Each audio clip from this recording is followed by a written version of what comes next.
Omutawaana ogw'amaanyi gugudde mu kibuga Lukaya mu disitulikiti y'e Kalungu Enkuba namutti kwebaddemu n'ekibuyaga omw'amaanyi Essanyizawo amayumba agawerako eresenga n'essomero ddamba mu kitundu liri ku ttaka. Omusasi waffe Nsubuga Muzaffa Lukaya ku ntono. Enkuba eno ebadde mu kibuyaga ow'amaanyi etonnyeeyo ku ssaawa nga 8 ez'ekiro esinze kukosa abatuuze naddala ab'omu sentulo ebbulakati saako ab'oku masita era amayumba g'abatuuze agawerako egatikkuddeko amabaati saako okuweta emiti egy'amasannyalaze era mu kiseera kino bannalukaya bali mu kibululu. Ekyuma kya kasooli ekya Muzeeyi Sseruwo Deogratius byoya bya nswa kyonna ekitikkuddeko amabaati saako okusuula ebizimbe ku ssomero lya Lukaya Education Center ebbulakati era Director ow'essomero lino Lukusa Enule agamba nti mu kiseera kino tebamanyi kyakuzzaako olw'enjega ebagwiridde. Bw'atyo Master ono Enule Lukusa kwe kulaajanira abazira kisaba bataase ku mbeera gye bali mu kiseera kino. Ddala abazadde kubanga Educational Center si ya gavumenti y'abazadde. Zadde ayinza okuba nga nayo tenti ng'ey'ekikumi oba ey'ataano singa agikuba for the meantime embeera nga bwetereera. Yo mu tawuni kansi ey'e Kalungu abatuuze baayo bakeredde mu mawulire ga Entisa bwe bagudde ku mulambo gw'omuvubuka eyattiddwa n'asuulibwa okumpi n'essomero erya Kalungu Junior ku luguudo oludde ekyamuliibwa. Omuvubuka ono mu kiseera kino tannategeerekeka bimukwatako kyokka ng'atemera mu myaka wakati wa 18 n'23. Ssentebe wa tawuni kansi eno ey'e Kalungu Kiragga John agamba nti batandise okunoonyereza ku ttemu lino naye nga we tukoledde eggulire lino nga poliisi okuva e Kalungu ereese embwa yaayo enkonzi y'olusu ewali omulambo guno. Omwana we yamaze okuttibwa, omuvubuka we yamaze okuttibwa, abaamuse bamwambudde ne bamuvuunika. Abantu tebanaakumanya butereevu yaani olw'ensonga nti baamuvuunise ate nga kirina kuva eri poliisi okusalawo nti akwatibweko basobole okumuidentifyinga. Ku lwa CBS rediyo y'obujjajja Nsubuga Muzaffa Fenno ng'abasumba mu kkanisa Ennajjanankumbi wamu n'abakulisitaayo amawulire ago ag'okubeera ne Ssaabasajja Kabaka ng'ajaguza emyaka 69 bwe gaatutuukako twasanyuka nnyo era twebaza nnyo Katonda olwa Ssaabasajja Kabaka okusiima okujaguza emyaka 69 egy'obuto ng'ali mu kkanisa Ennajjanankumbi. Buli kimu kyonna kikolebwa kati enkiiko zituula okulaba nga buli kimu kitambula bulungi. Ssaabalabizi w'ekkanisa y'Aba-Advent mu Uganda Pastor Dr. Moses Makandi Mukika yeeyanzizza Katonda olw'okukuuma amasomogi kwekoowoola Obuganda bwonna okwegatta ku kkanisa y'Aba-Advent mu kujaguza kuno. Nga ekkanisa ya Seventh-day Adventists twagala okwebaza Omutanda ne gavumenti ye olw'okuteesa obulungi ne mutugondomolako omukisa ogw'okuteekateeka omukolo ogw'okusinza n'okwebaza Katonda olw'amazaalibwa ga baffe ag'omwaka guno. Ntwala omukisa guno okutegeeza ekkanisa ya Seventh-day Adventists mu Uganda okusingira ddala amakanisa agakola era agasangibwa mu Bwakabaka bwa Buganda. Bw'atyo Ssaabalabizi Pastor Dr. Moses Makandi Mukika alambuludde ku nteekateeka y'okusinza kuno okw'ebyafaayo kugenda okulemberwamu abalabiriza abawerako mu kkanisa y'Aba-Advent. Dr. Maka asabye buli kkanisa y'Aba-Advent weri mu Buganda eweeyo ekiseera mu budde buno obw'okusinza ku Ssabbiiti eno nga 13 okusabira maasomogi n'Obwakabaka bwonna okutwalira wamu. Njagala okukunga Obuganda bwonna abantu ba Ssaabasajja yonna gye musangibwa n'abaagaliza Buganda ebirungi okutwegattako mu kwebaza Katonda olw'emyaka gya Ssaabasajja Kabaka wa Buganda ate n'okusaba Katonda ayongere okumukuuma. Wensabira bannaddiini mwenna Bannayuganda ffenna okusobola okudda awamu olw'okwebaza Katonda olwa kino ate n'okumusaba ayongere okubeera wamu naffe. Mu buufu bwe bw'obwo omukadde omukulu w'ekkanisa y'Aba-Advent Ennajjanankumbi era yaliko mmeeya w'Entebbe Stephen Kabuye ategeeza Kyabassa nti omulimu gw'okuyooyoota ekkanisa n'okuteekateeka byonna bigenda bukwakku. Twetegese buli kimu kiri mulaala enteekateeka zonna tuwedde. We are prepared, we are ready. Ndakisentimwe enteekateeka tuli ready, buli kimu kitambula bulungi. Nti twetegese bulungi.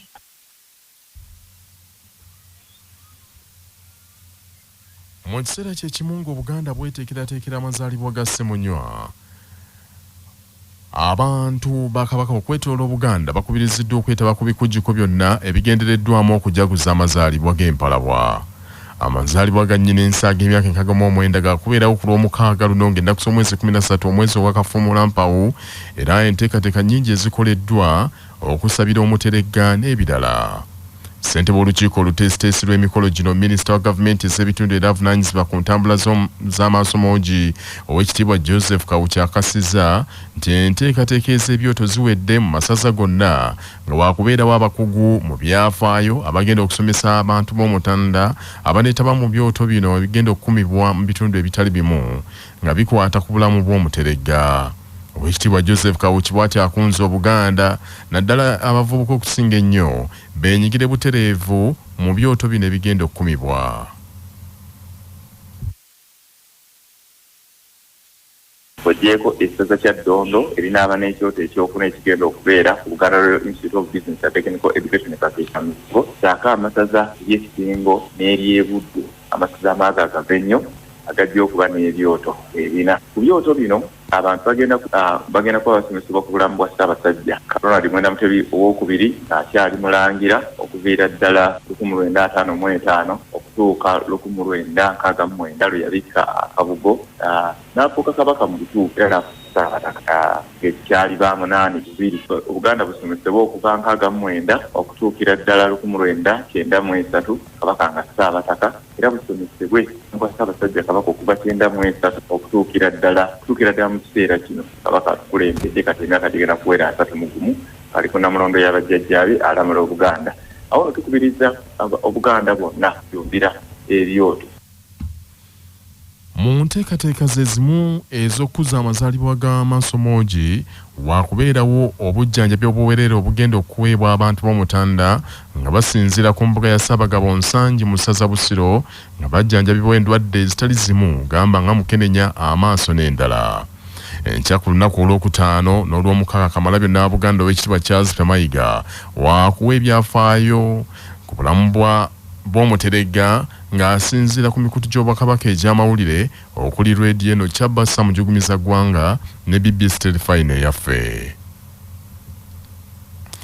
Omukulembeze w'eggwanga Yoweri Kaguta Museveni alagidde minisitule y'eby'ettaka eddemu enoonyereze ku vulugu yeetobese mu byapa n'engeri gye bigabibwamu mu kibuga ky'e Mukono aleetedde ettaka erimu okubeerako ebyapa ebisukka mu 3 ku ttaka lyerimu, ekintu ekimenyera ddala amateeka. Omwaka oguwedde minisitule y'eby'ettaka yaggala ofiisi z'eby'ettaka e Mukono n'okuyimiriza abaali bakulira ofiisi eyo oluvannyuma lw'abantu okwemulugunya ku ngeri ebyapa gye byali bifulumizibwamu e Mukono nga kigambibwa nti waliwo gogolimbo mungi nnyo ali mu ofiisi eyo. Oluvannyuma lw'ekiseera ofiisi zaddamu okuggulwawo era abakozi ab'ofiisi y'eby'ettaka abaaliyo ne bakyusibwa, abamu ne bawummuzibwa okumala ekiseera nga bakyanoonyerezebwako. Kaakano minisita avunaanyizibwa ku by'ettaka n'amayumba Judith Nabakooba ategeeza Kyabasa nti newankubadde okunoonyereza kugenda mu maaso naye okwemulugunya kweyongedde okuva mu bantu abatali bamu abagamba nti gogolimba akyali mungi mu ofiisi eyo aleetedde n'ettaka erimu naddala mu kibuga ky'e Mukono okubeera n'ebyapa ebisukka mu kimu. Bw'atyo Nabakooba agambye nti okunoonyereza kwe bakoze mu kusooka kwalaze nti abamu ku banyazi b'ettaka bakolagana ne bbanka nga beekubana n'abakozi mu ofiisi y'eby'ettaka bwe batyo ne bajingajinga ebyapa by'abantu mu ngeri emenya amateeka. Era abatuuze b'omu Mukono n'abantu abalina ettaka mu Mukono nsuubira mubadde mukimanyi kubanga tumaze ebbanga nga tukola okunoonyereza ku nsonga ezo era emirimu egimu gibadde tegikyakolebwa mu Mukono municipality. Twawandiikidde pulezidenti nga tumunnyonnyola ku biki bye tuzudde n'engeri gye twagala okuba nti tukwatamu ensonga eno. Twagala tutandike okola kye tuyita clean up kubanga twagala register ennungi, register eterina bintu bikyamu. Naye ng'okola omulimu ogwo gugenda kwetaagisa buli omu. Kibula twadde tumuwandiikira kuba tetujja kukola ffe kangalands mujja kubeeramu n'ebitongole ebirala ebinoonyereza oba ebikuumaddembe. Mulimu n'amabanka ne balandlords ab'enjawulo. Tugenda kukola ekintu kino okulaba nti buli stakeholder oba ba stakeholders bayitibwa ne tukuba olukiiko ne tubabuulira biki bye twazudde ne plan gye tulina okubeera nti tukwasaganya ensonga eno. Kye tubasaba buwagizi bwammwe na buyambi bwammwe tutereeze, kubanga tekigasa byapa bibiri kubanga byogera ku kifo kyekimu ng'ate muntu omu yali in position oba yatudde ku ttaka eryo. Mu ngeri ya Minisita Nabakoba agambye nti Pulezidenti alagidde Minisitule y'Eby'ettaka enoonyereza esuulire eddala obuvuyo buno kwe buva era bonna abateeberezebwa okubwenyigiramu bavunaanibwe mu mbuga z'amateeka. Tujja kulaba engeri gye tuva mu nsonga eno tunoonye tulabe tugivuddemu tutya. Bwe kiba nga freehold yetudde ku mayiro yaani era kyapa kye kyasookawo.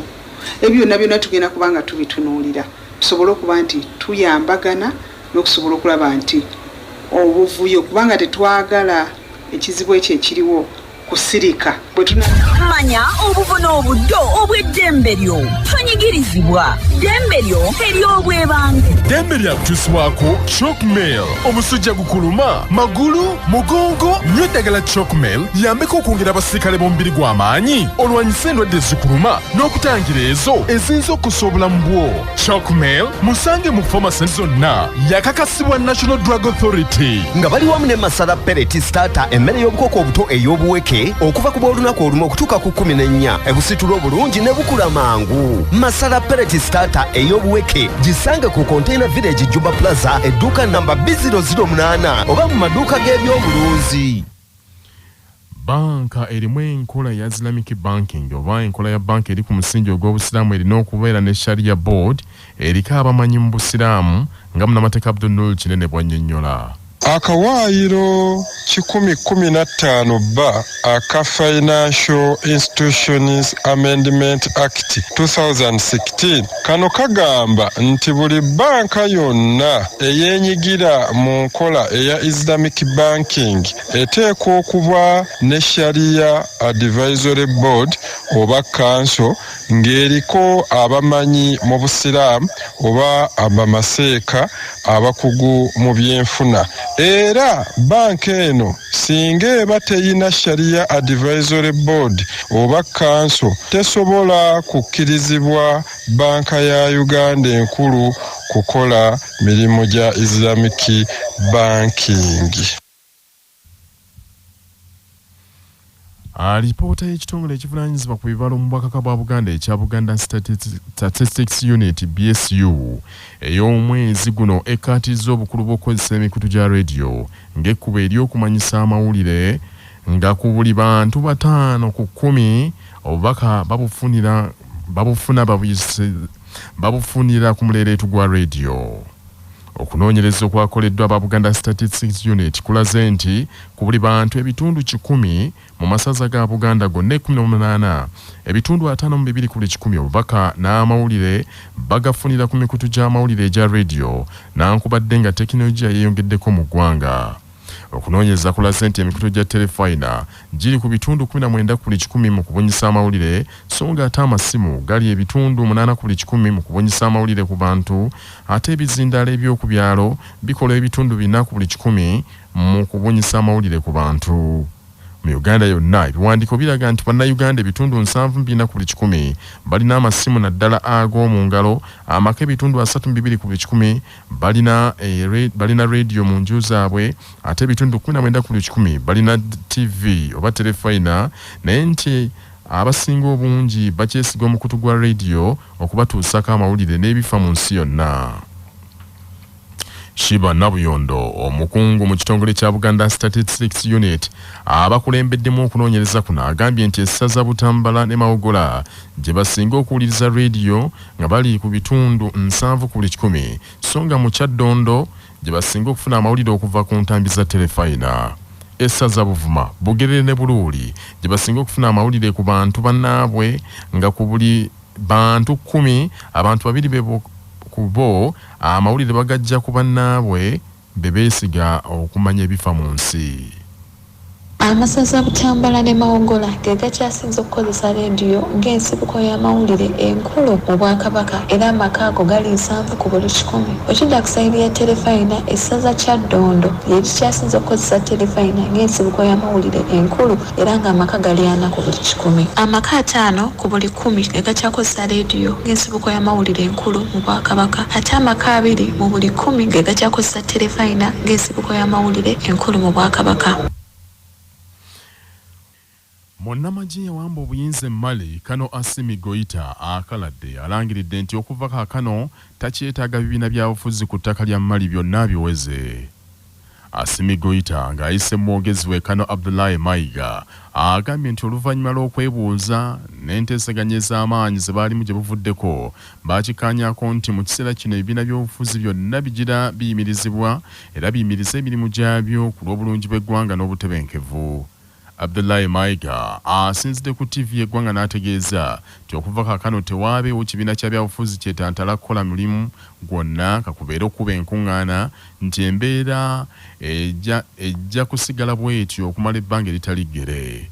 Mali yagwamu nnabe okuviira ddala mu mwaka 2021 bannamagye bwe baavuunika gavumenti ya Ibrahim Boubacar Keita era okuva olwo bannamagye beekomye obuyinza mu mwaka 2022 Assimi Goita baamulonda okugira ng'abeera pulezidenti ow'ekiseera olwo ne basuubiza okuwaayo obuyinza mu mikono gy'abantu ba bulijjo kyokka ne gye buli eno bongera kwenywereza mu ntebe. Ebibiina by'obufuzi nga byegattiddwako ebibiina by'obwannakyewa ebisoba mu 8 byakangudde ku ddoboozi ennaku eziyise nga bisaba bannamagye baweeyo obuyinza eri abantu ba bulijjo era bateeketeeke okulonda mu bwangu ddala. Omukulu bw'alabye nga bano bakangudde ku ddoboozi kwe kuwera eby'obufuzi. Okusooka bannamagye bano baali basuubiza okutegeka okulonda mu mwezi ogwokubiri omwaka guno wabula gwatuka kuggwako nga tebeenyeenya era embeera ebyo evaako obunkenke obweyongera buli lukya emmali.